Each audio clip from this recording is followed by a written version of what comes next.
Hello everyone, this is module number 249 for the subject of Strategic Human Resource Management. And in this module, we will talk about why does change often fail. This is also the last module of this chapter number 15. Well, there is not a dearth of literature on this subject, why change programs often fail. In the beginning of this module, we found that almost 70% change programs, mergers and acquisitions, they fail for different reasons. Now, at the end of this module, or in the last module of this chapter, we would also like to think about why change programs fail. So, lack of a strategic planning is one of the frequent reasons noted by the researchers and practitioners, including failure to look ahead and anticipate what would happen. What would happen in this particular situation when we are arriving into the new situation? So, failure to design and implement change quickly. As I was talking about something in the past, that keeping a pace of change is very important. It is just like that if you are doing something and if you cannot maintain the pace, you may lose the interest in the change, or there might be some other confounding factors that can contaminate the change program. For example, if you delay, some other new technology may arrive, or some changes in the organization, or some people who are the opinion leader, they might leave the organization, or those employees who are successfully completing the change, they might leave the organization or transfer to other places for a number of reasons. The turnover rate may increase, or some external legal requirements. So those confounding factors that will contaminate the change program. So it is better that you must complete your planned change as soon as possible. It depends on what type of change it is that. Internal cultural weaknesses such as routines deeply embedded and hard to change. Well, I hope you people remember that we talked about the organization culture. We say something is a strong culture and weak culture, positive culture and negative culture. A strong culture is a culture where employees hold their beliefs very strongly, and employees' assumptions and norms are so strong and so firmly embedded in their daily routines that it is really hard for them to change. And it is also very hard for the organization to break those things and to change those things what employees are practicing for years and years, either their assumptions, beliefs, or practices, or processes, or work systems, whatsoever it is.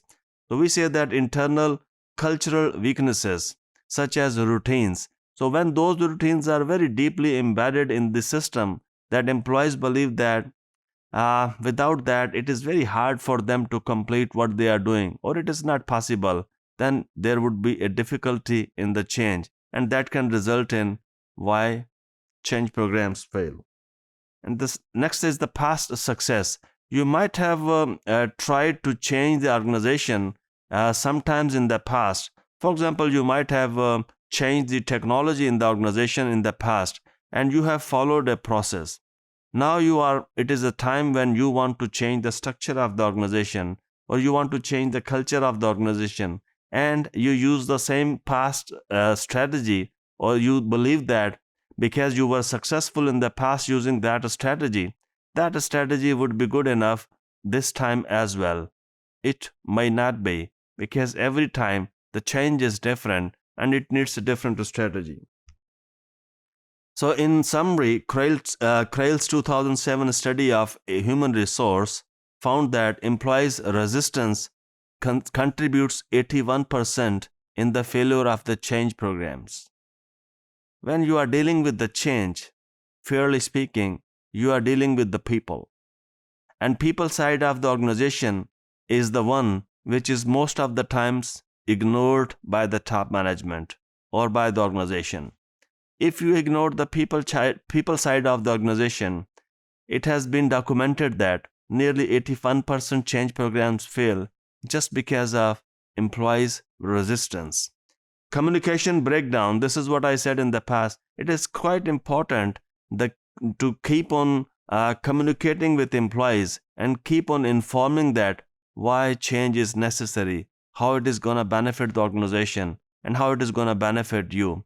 When there is a breakdown of communication, as I said in the past, what happens? Rumors generates, uncertainties happens, and people try to reduce those uncertainties through rumors. So communication plays a very important role, and lack of communication can result in a failure. Lack of time to prepare. Most of the change programs, organizations just start without enough preparation. Lack of time to implement. Sometimes organizations rush to implement what they want to achieve. Either it is the process of manufacturing or the new services or going online or changing the supplier or changing the software. Lack of time may result in change. Poor leadership from the senior managers. Eventually 60% cases in mergers and acquisitions, leadership is held responsible for the failure of change. Lack of change management expertise. Definitely it is a skill. You might need a consultant who is having an expertise in implementing or bringing change or designing a change program for your organization. So Crail et al. Study highlights some important factors based on the previous research. What factors account to what extent in terms of why change programs fail? Thanks.